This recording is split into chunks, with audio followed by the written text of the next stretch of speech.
點有喎？以後佢講咩都唔好信啊！呢句嘢講俾你自己聽啦，我就從來冇信過佢啦。你睇下，搞到我哋而家咁嘅身世，唔使咁大反應。乜係你啊？乜係你啊？我嚟係為咗多謝你哋嘅，如果唔係你哋，我今晚俾警察拉咗啦。唔使多謝啦。如果我哋知道嗰班人為咩事追你嘅，我哋亦都唔會幫手。喂，叫佢唔好走住啊！正話你又話嗌佢翻嚟啊！咪行住，我哋有啲嘢想問下你嘅。你唔介意上去我哋嗰度坐低傾下嘛？我介意你哋唔請我啫。喂，你話有嘢要問佢？我諗過啦，呢啲事都係交翻俾你問好。我去啦。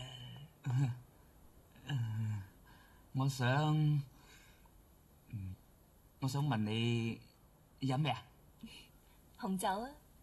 得啦，我去倒啦。單刀直入啊！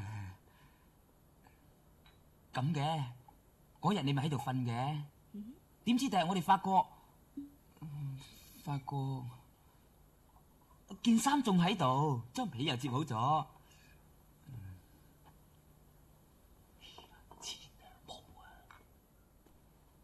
唔見咗你，先知你走咗。得啦，你唞唞，唔使你問。David 嘅意思係問你嗰晚喺我哋度瞓，係咪偷咗我哋啲錢？係。追你嗰班人，你又偷咗佢哋啲錢？係。喂，你語氣唔好咁重啦。語氣重？你問。其實何苦呢？以你咁好嘅條件，老老實實去。哎呀，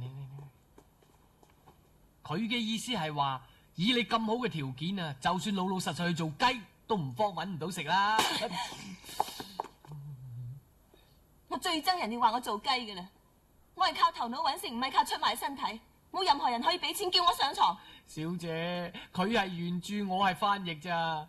呢巴真係打得冤枉啊！不過偷嘢始終唔係好事嚟。喺我14歲嗰年，媽媽就入咗精神病院。由嗰日起，我就要用我自己雙手嚟養自己，從來冇人肯俾機會我。每個同我接觸嘅男人，無論點樣轉彎抹角都好，到最後都係想佔我便宜。咁啊係，佢當初都係咁諗。對於呢啲男人，我偷咗佢哋啲錢，等於教訓下佢哋啫。以後見到靚女，千祈唔好忘記呢個教訓。都話叫你唔好撩呢個風竇嘅。